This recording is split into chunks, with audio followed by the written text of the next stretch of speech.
Estate Show. I'm your host, Justin Stoddart. Very excited to have a guest back with us today who's done some amazing things. Before I introduce him, I want to remind you the purpose of this show is to knock over the lead domino, which is to increase your thinking. As you start to think bigger, the last domino is you have a life of amazing impact. And it all starts, though, with thinking bigger. And so I've got the great privilege of hanging around people like today's guest to help you think bigger. As I put you around big thinkers and build this tribe of fellow big thinkers, your life will be impacted. That's my goal. I'm excited to have Jim Remley back. He is out of Southern Oregon. He is a 30-year veteran of the industry. Actually started his first in real estate at 19. At 23, he was already opening up his first office. Built that to 17 offices, and now runs a top 500 real trends business. He and his agents will sell almost $1 billion this year in sales. They've done that for the past number of years. I'm thrilled to have Jim Remley back on the show. Jim, thanks for joining us again and pouring back into the Think Bigger Real Estate audience. Always excited, Justin. You're an amazing guy, and I love listening to the podcast and the live broadcast myself. So it's a pleasure to be here. Thank you, Jim. That's a great honor having someone like you say that. For those that aren't aware, I'm gonna kind of bring this up now. Is that Jim, in every regard, every right, is a coach. Again, he's done it himself, and he helps countless agents do it. And so before I make you all wait to the end, I want to point people right now to his website, which is erealestatecoach.com.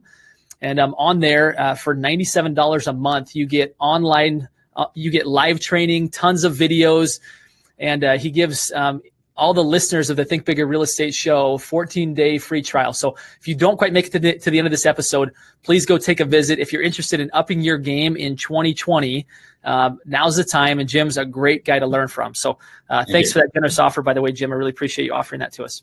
You bet. So today's show is going to go into obviously, we are experiencing a bit of a market shift, and how do we shift with it? How do we prepare ourselves to move more into a buyer's market? Jim, explain to us a little bit what you see economically. I know we talked a little bit before, but would you kind of share with the audience what you're seeing? You've been at this for 30 years, right? So this is not new to you to realize that markets inhale and exhale. Describe to us kind of what you're seeing right now and maybe what we can be prepared for. So I always tell agents, I was at a convention up in Bellevue, Washington last week, and we had this conversation. You know, we're 10 years into a 7-year cycle.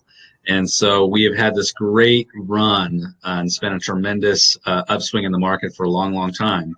But we have to expect that the market is going to shift at some point, and you can't expect just it to continue on and on and on and on.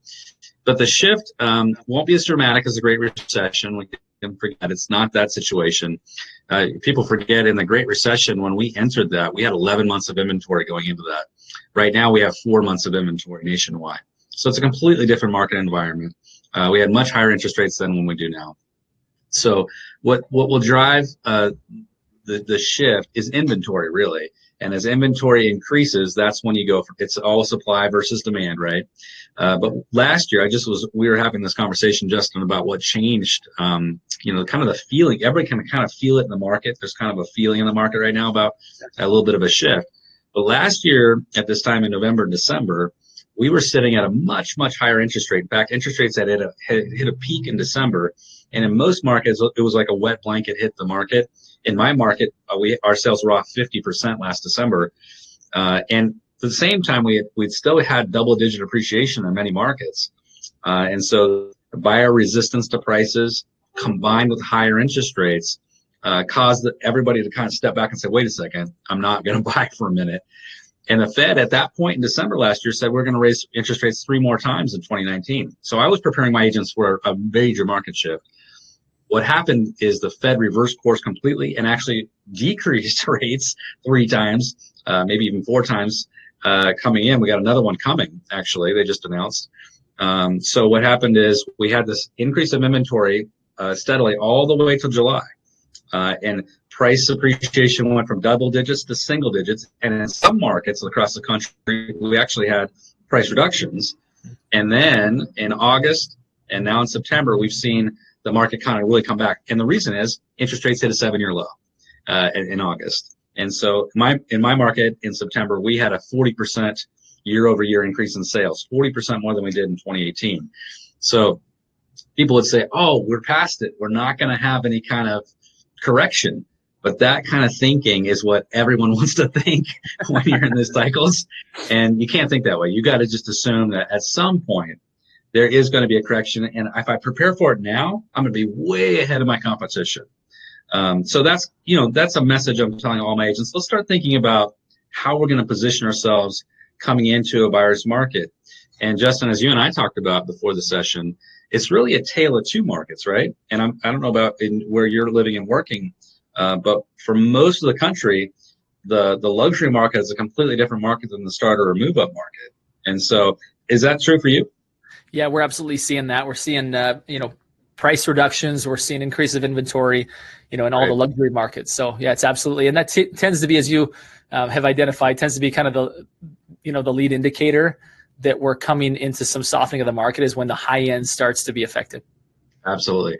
And I just saw a study, last 4 quarters has been an increase in the number of luxury listings across the country. Last quarter, it was up 19%, but that's nationwide. But in the West, when you break it down by the West, there's a lot higher numbers than that. I was looking at the numbers recently for my market. We're up 114% on the number of listings that are active in our market compared to a year ago in the luxury category.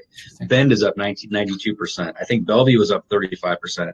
So you look at these numbers in your market, and you can see it's really a tale of two markets. Below, in my market, it's below 750. Your market might be a little below $1 million, but at some status, or some strata, I should say, the market is different, right? And that will start to flow downward, and you'll start to see that creep into other lower price tiers. We talk about how do you deal with this stuff, right? Yeah. What do I do if I'm listing a luxury house, or in my market it's already creeped down and I'm starting to see it? A lot of agents aren't prepared for this, because if they got in the market in 2010 or 2011 or 2012, they've been living through this huge expansion in the market. They've never lived through a buyer's market. And so they're like panicked that their listing doesn't sell in the first 3 days. They don't get multiple offers on every listing. Yeah. So what we're training our agents to do is really to rethink merchandising. And it's a lost art, merchandising. Another name for that's marketing. Another name for that's sales, right? And so when you're talking about merchandising a listing, it all starts with price. How are you pricing the property? And a couple of the techniques that I'm training agents on right now is what I call the market straddle. So you kind of go and you think about the market from a buyer's perspective, right? And if you were a buyer, and we should all do this because we don't do this very often, we should all pretend to be a buyer for a day and hop on the major search engines, which is going to be Zillow and Realtor.com. Those are the first two. Also do your brokerage, also do your personal website, but hop on and pretend you're a buyer and use the system as a buyer. And what happens today, if you hop on Zillow or Realtor.com, is you're going to be directed. The algorithm is going to direct you to use a drop-down menu for your price. And you might say, well, yeah, that's simple, of course.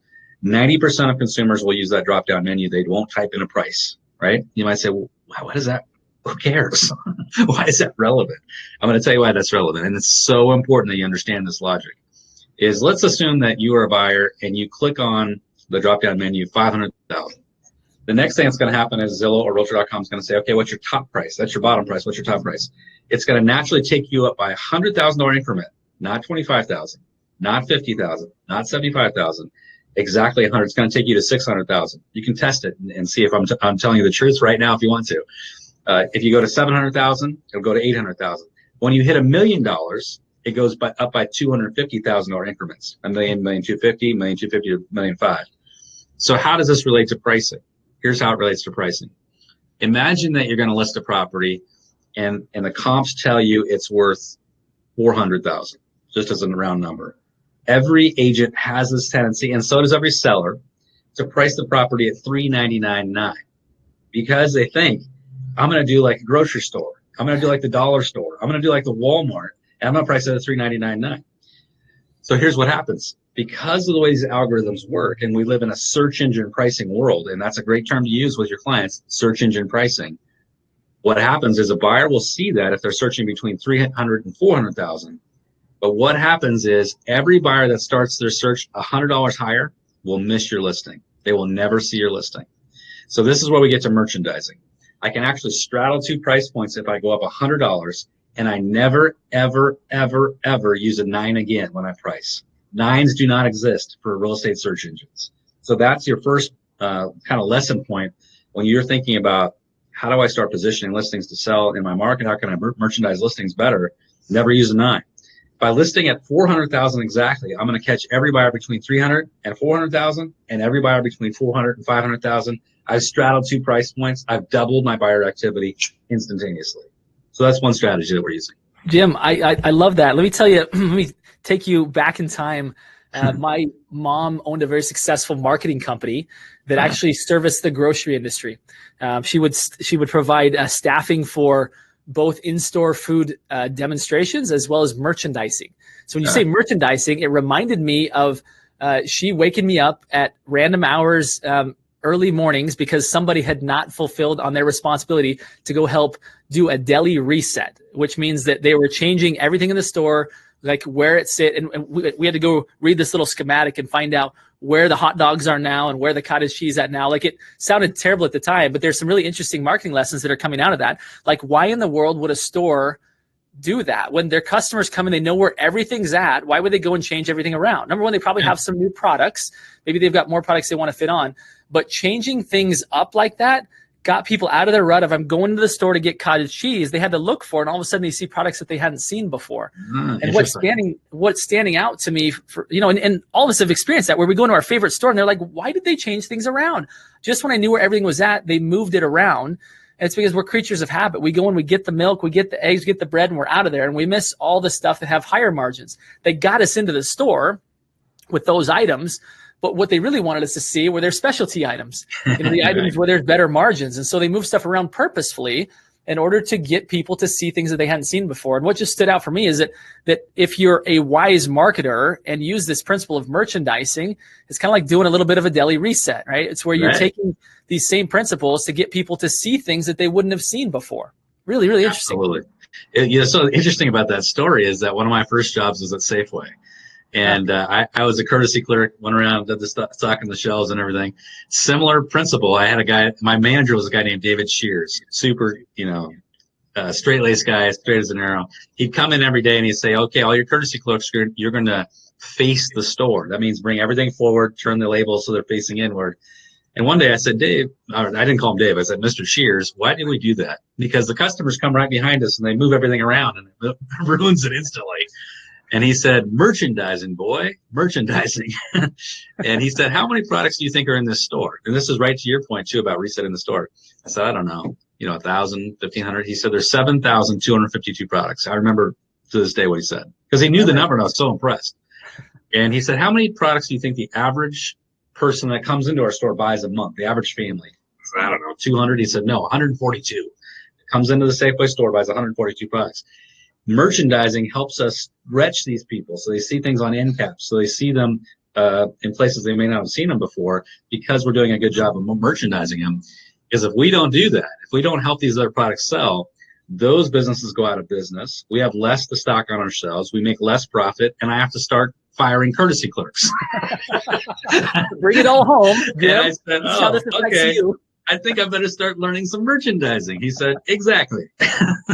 Interesting principles, isn't it? That all the way down to the commodity items that we put on our grocery carts, that there's lessons that we can learn on selling even luxury property. You think about facing even, right? It's getting the very best side of that product to where it's facing out. It's right out where people are going to see it. It's in places that are convenient. So for example, and I actually told you about my new resolution of like drinking like a ton of water. It's because I would go to get milk and these dang merchandisers would have put a table of cookies right next to the milk. Smart. And it's like brilliant, right? Brilliant, but not, because I would walk out. My wife would send me to the store to get milk, and I'd come back with milk and cookies. And so like, again, these marketing principles run through our society. I love that you shared that. So what else can agents do, Jim? It sounds like I'm sure so many tactics, this straddling the market, this merchandising concepts, absolutely brilliant. Is there something else that you can share with us that you're coaching your agents to do to be prepared for the market shift that's here? So another on the price, and I'll give you some other ideas other than price, but one more on price because it's so important, is when sometimes you'll get the price right? You'll list it and you'll go, hey man, I nailed this. The sellers took my advice. We based the price on the comps in the area, and you put it on the market. You're expecting like what's going to sell overnight. and you just hear crickets, right? We've all had this experience, like, what's going on? I priced this property exactly right. And what happened is it's kind of like a fisherman when they get the best gear, they got the best rod, the best pole, the best line, the best bait. They're going to the river, they know where the fish are, and they put their line in the water and nothing happens. And you say, what happened? Well, what happened is the fish moved. They're not in the same spot. Nobody's biting on the line. And we use an example of this when we do something called our price band. We call it a market snapshot in our market. So what we do is every month at my company, we break the market down by price band. I've got a great broker that I work with, Barbara Brown, who helps all of our team do this. And so we go 0 to 150, 150 to 250, 250 to 350, all the way up the market, all the way up to $1 million, $1.5 million. Every price band is mapped out. And then we say, how many active listings are there at the first of the month? How many pending sales were there at the first of the month? And then we do the days on market, the months of supply, I should say, in each of those categories. Now, why is that relevant? I'll give you an example of why that's relevant. Imagine you have a listing that you listed at 779, just as a round number, because that's what it comped at. You got it. You think that's the right price. But when you study the market band report, you see that, and this is, I'll give you the actual numbers from our market, and because I just looked at these as I just taught this class. The market between $750 and $1 million in my market last month, there were 4 pending sales. Terrible, right? Terrible. But you go to 500 to 750, when we look at that price band in my market, there was 32 sales, 32 pending sales. So when I'm sitting with a seller, I can say, Mr. and Mrs. Seller, I want to show you something. This is called my market snapshot report. Your house totally comps out at 779, and you're in charge. You know, we can price your property where you want based on the comps, and it does comp out at 779. But I want you to look at something based on just strategy. There's been 4 transactions in that $750 to $1 million range, but there's been 8 times the activity in one category down from 750 to 500. It's your call. You're in charge. But what I've found is some of my sellers say, hey, I want to be in a more active price range. And by putting your property at that active price range, sometimes we can create a feeding frenzy because people recognize it's a great value. And sometimes it'll generate multiple offers. Not multiple offers, not always, but a lot of the times it does. So your call, would you rather have 8 times the activity, 1 step down, or would you rather stay right where we're at with comp-based pricing? Your call. And you can see people's eyes will light up and they'll be like, oh yeah, I want to be where all the fish are. So this is just, it's like an education. They don't have to do it. But by just having these conversations, people recognize you as an absolute expert in the market. No one else will be coming in and talk about activity and marketing versus comp-based marketing. And in fact, that's a great thing to talk about. You can say, hey, if you're talking to other people, no one's going to talk to you about this, but I feel like it's important for my clients to recognize it. So that's a whole other conversation related to pricing. You know, it's powerful, Jim. I think in a time and an era when there are large internet portals that are trying to make the job of a real estate agent look synonymous, right? Meaning all agents are the same. Therefore, our app is as good or better than your agent. I think these actually acting strategically, being a true expert is essential if agents want to continue to rise above that industry disruption and be insulated and continue to be well paid and deserve to be well paid. I love this strategy because, again, it's not how much you charge, it's how much the client nets. And if you can actually, through strategy, get them more than an algorithm, right, coupled with an untrained worker could produce for them, then you win. And I think at times like this is where real estate agents can really have the opportunity, and sales professionals in general across all industries, right? I know my audience spreads beyond just real estate, but there's for any of us that want to remain well paid, that there needs to be a certain element of strategy that we bring in. And I love the strategy that you just shared, actually showing up not just as a customer service representative, right, of your brand or your brokerage, and I'm here to help you market and sell. I'm a strategist, and I help my clients get more and have then examples of, here's what I did for Joe and Susie. Here's what I did for Tom and Dolores. Here's what I did for, and you start to build this resume of people who you've helped due to that strategy. That's an impressive listing presentation, to have. Yeah, I think it's really positioning yourself as a trusted advisor and really being somebody that's an educator. And people will recognize that, and people will also recognize when you're not bringing that to the table. And when you do that, I think that's where you get commoditization, where people look at it as just another commodity. In my market, we have 1,700 agents now. And so for us to stand out from 1,700 agents, what's going to be the differentiation point is your expertise and you really knowing your numbers. I always say it's not just showing, or it's not just telling, it's also showing. So it's show and tell. But a lot of agents are just in that mode of tell, tell, tell. If I can bring out real data like the market snapshot report, people will look at it, they'll study it, they love that kind of stuff. Oh, it is They interesting really how many, appreciate it. how many agents will go purchase and or take someone else's listing presentation. And I don't think that's a bad idea when you're getting started. But how much more powerful is it, like you said, than to just have a flashy presentation, but to have that plus all the data points, and then have like true life examples and or testimonials of people with whom you've put those strategies, or for whom you've put those strategies to work. That is a walking, living testament to the fact that you are superior and can provide better results than the status quo. Absolutely. Another kind of turn on this idea of merchandising is how you're marketing the property. So pricing is one thing, but actual marketing of the property. Yeah. One thing that I talk a lot about is the difference between logic-based ad writing and emotion-based ad writing. And so I teach a whole class to my coaching students, and I teach it live when I'm invited to come and do speaking events, where we talk about how buyers actually read advertising.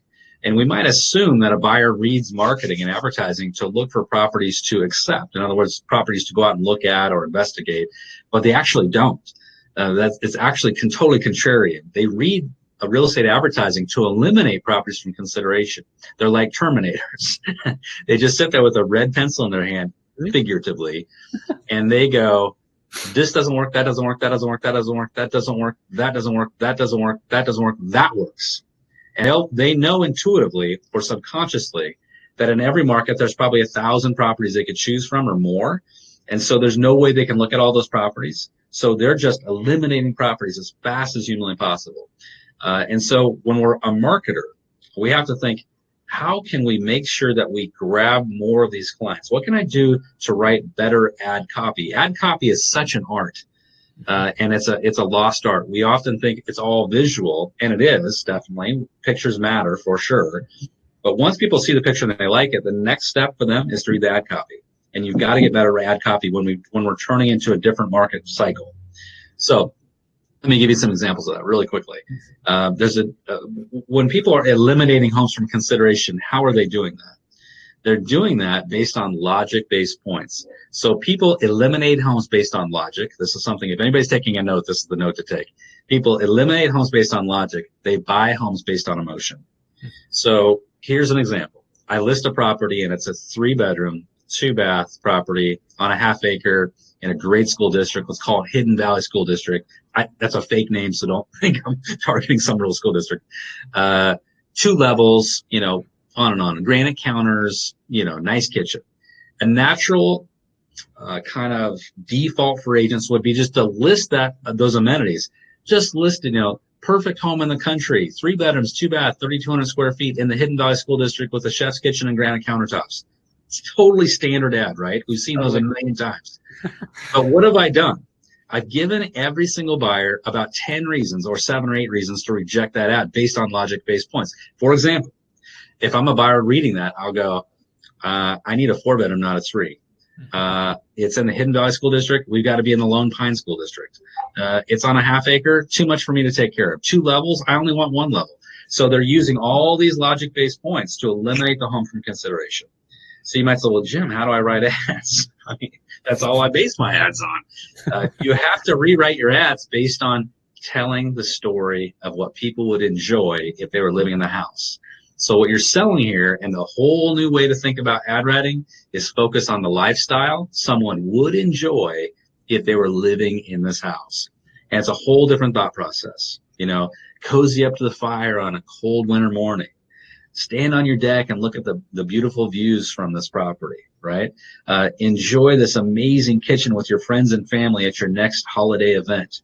Those are the kinds of descriptive language that will engage people and build a picture in someone's mind, right? Because they're going to buy based on emotion.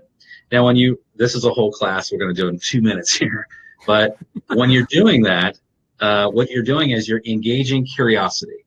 And every time you write an ad in your merchandising listing, you got to ask yourself, does this create curiosity enough for them to click or call?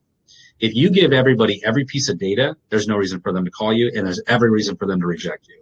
If you're not getting a lot of calls, it's because of the way you're writing your ads. Your ad writing skills need to be improved.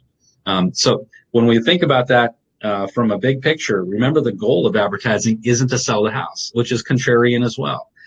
Only 1% of the time, statistically, will someone buy the house they called or clicked on. 99% of the time, they will not. So you got to let go that I'm trying to sell this house. What you're trying to do is lead generate.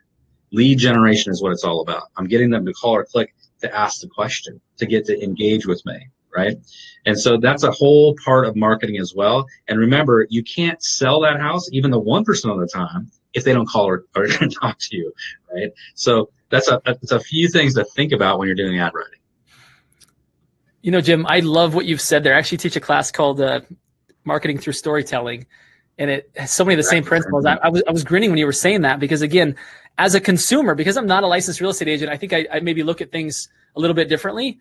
And when I read the typical real estate flyer, I see exactly what you described, which is 3-bedroom, 2-bath house, quiet cul-de-sac. They're telling the story of a house, and houses don't sell, right? What sells, as you described and put so eloquently, is how is my life going to be better by living inside that home?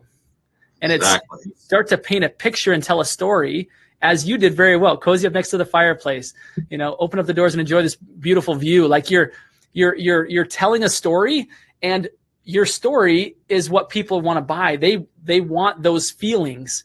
And I always say that there's you describe what somebody's doing and then how they feel about it. And that's where it really starts to lock in emotionally. And I agree. I think there's a lot of room for improvement when it comes to the way real estate agents do ad copy. And I think what you've shared here are absolute gold nuggets, and become now more than ever in a time when we are having a shifting market, that those that do it are going to really stand out.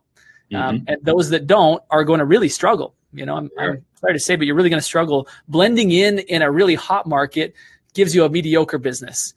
Blending in a shifting market gives you no business, right? A very poor business. Right. And so I'm grateful for what you've shared, because the audience of the Think Bigger Real Estate show is going to benefit. In fact, I'm thinking right now of all the people that I'm going to be sending this to, and getting them in front of more of your content, because you have so much to offer. So, Jim, this final question that I'd like to ask, I feel like there's so many things that we could go into, but I'm just going to remind everybody of your erealestatecoach.com. That this has been a sample of the kind of stuff you get when you get coached by Jim, right?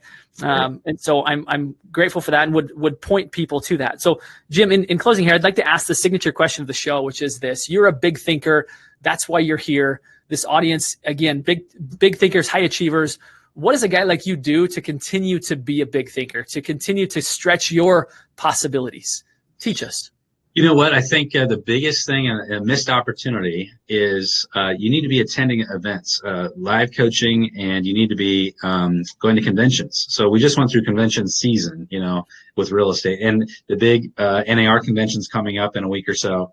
And, you know, everybody will have an excuse not to attend these things. But when I go as a 30-year veteran to these events, I take pages of notes, because I'm learning from the best of the best. And I always pull ideas out, because the thing about real estate is it's never static. It's changing and it's dynamic. I was very fortunate and very honored that I spoke on the same stage with Tom Ferry last week.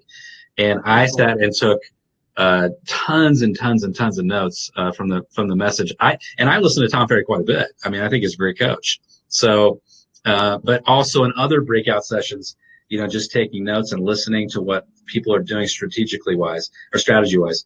Here's the thing. We always want to think we know it all at some point. When you're in the business 20 years, you go, you know what, I've heard it, I've seen it, I've done it. But here's a classic example of this. I just had a top agent come to my office last week. He lost 2 listing appointments. This is a guy that does $50 million a year, and he lost back-to-back listing appointments. He comes in and says, Jim, I just lost 2 appointments. I said, who'd you lose them to? First-year agents, millennial agents. And I said, how long has it been since you updated your listing presentation? 5 years. 5 years. And I said, there's your problem. They walked in and they had a flip book presentation or a tablet presentation, and they just powered through it. They visually stunned the client. They talked about social media. They talked about, the power of their pay-per-click advertising or whatever they're doing, but they wowed the client. And that's a great example of we've got to get continually learning. I remember an example of a local office here. An agent had sold, probably close to $1 billion, and they pulled up his reviews next to an agent that had been in the business for a year. And based on the reviews, it looked like the agent that had been in the business for a year was a far experienced and better agent, simply because they documented that online. Exactly. Perfect point. So great point, James. You always have to be learning. When I interviewed Grant Cardone, I know you watched that interview. He mentioned that, you can never be too big to fail. Like the biggest names in even personal development, they have faltered as soon as they stopped learning and thought that they had it all figured out. So I think your wisdom there is resonating with other great leaders, and I'd put you in that category. So thank you again so much for everything that you've contributed and continue to contribute. Again, I would just encourage the audience to really go follow Jim, learn from him. He's an expert in every sense of the word, and a great guy as well. And I'll end with this invitation and charge to all of us, which, Jim, you've helped facilitate that, which are 3 simple words, which they are: go, think bigger. Thank you so much, Jim. I really appreciate you, and thank you everybody for tuning in. Thank you.